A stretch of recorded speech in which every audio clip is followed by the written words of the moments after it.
saya akan menjelaskan biografi tentang Kiai Haji Abdul Wahab Hasbullah.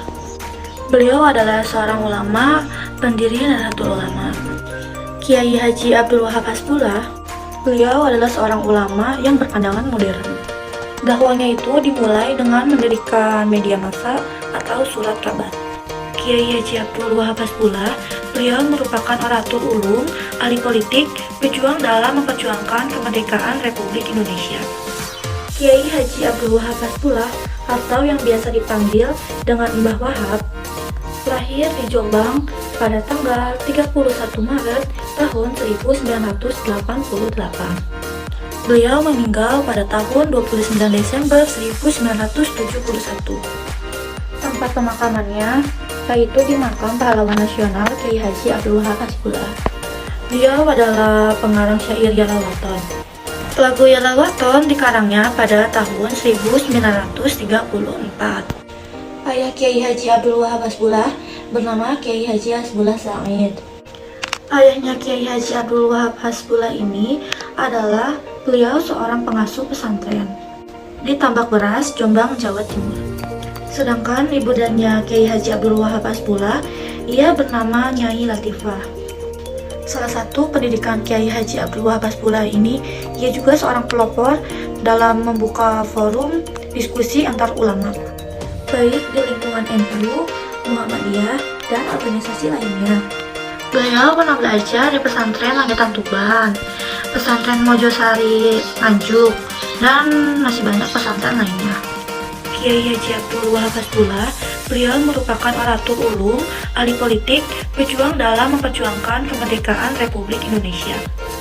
Pada tahun 1914, Kiai Haji Abdul Wahab Hasbullah menikah dengan putri Kiai Musa yang bernama Maimunah.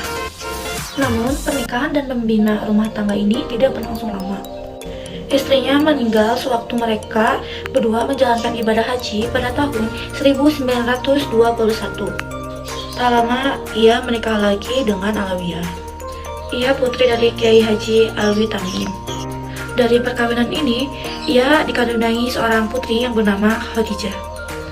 Kemudian Khadijah menikah dengan Kiai Abdul Mu'in. Kemudian putrinya yang bernama Khadijah meninggal pada tahun 1987.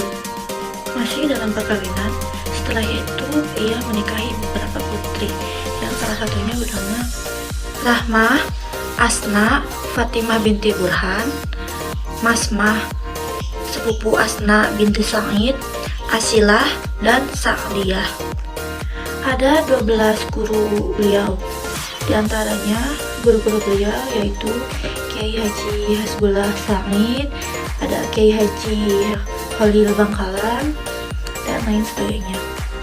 Jasa-jasa beliau adalah yang pertama, beliau pendiri NU, fatwa resolusi jihad, pencipta lagu Yalal Waton, inspirator terbentuknya GP Ansor, menjadi utusan Jamiiyah, dan yang terakhir menjadi Nahdlatul Ulama di Arab Saudi.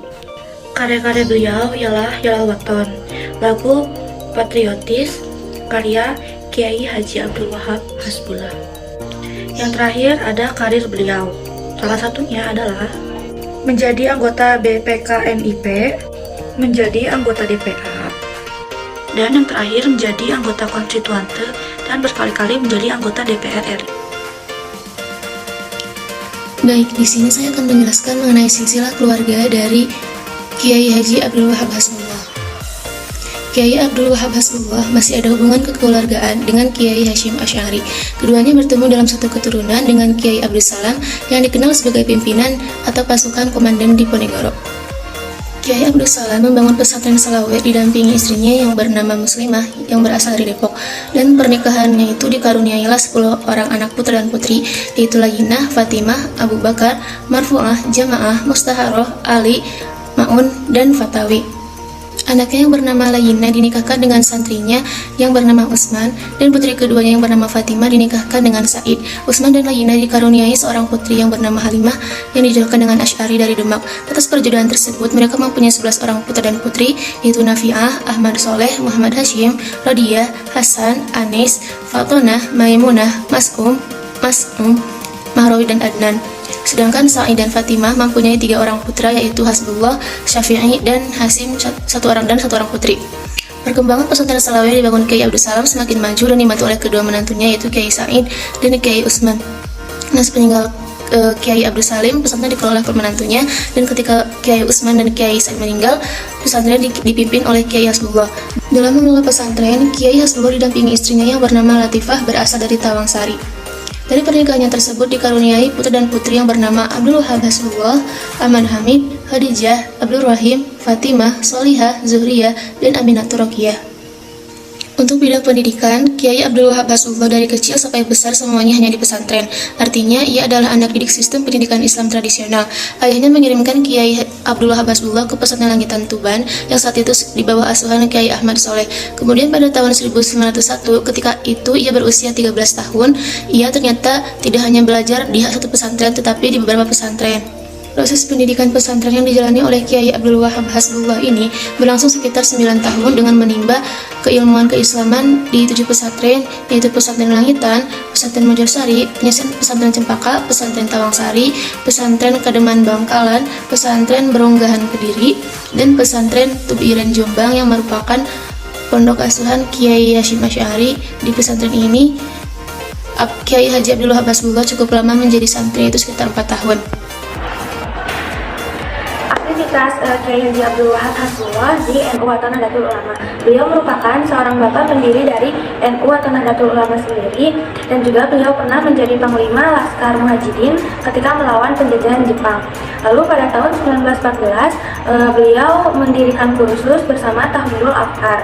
Nah, pada tahun 1916 juga beliau mendirikan organisasi pemuda Islam yang bernama Nahdlatul Wathon.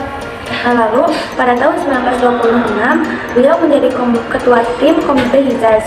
Nah, dalam organisasi NU atau Nahdlatul Ulama ini terdapat 2 badan. Yang pertama yaitu Syuriah, yang kedua yaitu Tanfiziyah, yang merupakan sebagai pemersatu atau usaha pemersatu untuk kalangan tua dan muda. Nah, selain itu semua, beliau juga atau Kiai Haji Abdul Wahab Hasbullah ini merupakan seorang inspirator gerakan pemuda Ansor. Nah, sejarah dari gerakan pemuda Ansor sendiri yaitu dilahirkan dari NU Nahdlatul Ulama. Organisasi keagamaan ini bergerak di bidang pendidikan Islam, pembinaan mubalik, dan pembinaan kader. Lalu pada tahun 1924 para pemuda atau banyaknya pemuda sangat mendukung Kiai Haji Abdul Wahab Hasbullah ini yang akhirnya menjadi pendiri dari NU atau Nahdlatul Ulama ini, dan membentuk wadah dengan nama Subhanul Wathon atau bisa diartikan dengan pemuda tanah air. Gerakan pemuda Ansor ini sebelumnya sudah beberapa kali mengganti nama. Yang pertama yaitu dari Persatuan Pemuda Nahdlatul Ulama atau PPNU, yang kedua yaitu Pemuda Nahdlatul Ulama atau PNU, dan yang terakhir yang ketiga yaitu Ansor Nahdlatul Ulama pakai O ya, jadi ANO. Nah, demikian ANO atau Ansor Nahdlatul Ulama ini dimaksudkan untuk mengambil hikmah dan teladan terhadap sikap, perilaku, dan juga semangat perjuangan dari sahabat Nabi yang mendapatkan predikat Ansor tersebut. Nah, lalu ANO atau Ansor Nahdlatul Ulama ini diterima dan disahkan sebagai bagian dari Departemen Pemuda NU atau Nahdlatul Ulama pada tanggal 10 Muharram 1353 Hijriah atau 24 April 1934. Kiai Haji Abdul Wahab Hasbullah dikenal sebagai ulama pelopor kebebasan berpikir di kalangan umat Islam Indonesia, khususnya di kalangan Nahdiyin. Beliau menekankan pentingnya kebebasan dalam keberagamaan, terutama kebebasan berpikir dan berpendapat. Beliau membentuk kelompok diskusi Taswirul Afkar atau pergolakan pemikiran yang menghimpun tokoh-tokoh Islam dari berbagai kalangan, dan juga untuk membahas permasalahan-permasalahan yang dianggap penting. Pada tahun 1914 Masehi, Kiai Wahab membentuk kelompok diskusi Taswirul Afkar di Surabaya. Kelompok ini begitu dikenal di kalangan pemuda. Tidak sedikit tokoh Islam dari berbagai kalangan bertemu dalam forum ini untuk membahas permasalahan-permasalahan seputar keumatan maupun kebangsaan. Melalui kelompok ini, Kiai Haji Wahab memberi contoh kepada generasi penerusnya bahwa prinsip kebebasan berpikir dan berpendapat bisa dijalankan dengan nuansa keberagamaan yang kental. Dalam pendapat Pak Kiai, kebebasan berpikir tidak akan mengurangi ruh spiritualisme umat beragama, dan kadar keimanan seorang muslim pun tidak akan tergoyah. Justru dengan kebebasan berpikir, kaum muslim nantinya akan mampu memecahkan permasalahan sosial, masyarakat, dan analisis keislaman. Bersamaan dengan itu, di rumahnya di Kertopaten, Surabaya, beliau juga menghimpun sejumlah ulama dalam organisasi Nahdlatul Wathon atau bisa disebut dengan Kebangkitan Tanah Air. Di antara ulama yang bergabung adalah Kiai Haji Bashri Sansuri dan Kiai Haji Halim Cirebon, Kiai Haji Alwi Abdul Aziz, Kiai Haji Mashum Lasem, dan Pak Kiai Haji Khalil Kasingan Rembang. 2 tahun setelah itu, Kiai Wahab juga mendirikan Nahdlatul Tujar atau bisa disebut dengan Kebangkitan Saudagar sebagai penggalangan dana bagi perjuangan pengembangan Islam dan kemerdekaan Indonesia. Kiai Haji Hashim As'ari pemimpin organisasi ini dan Kiai Haji Wahab sebagai sekretaris sekaligus bendaharanya.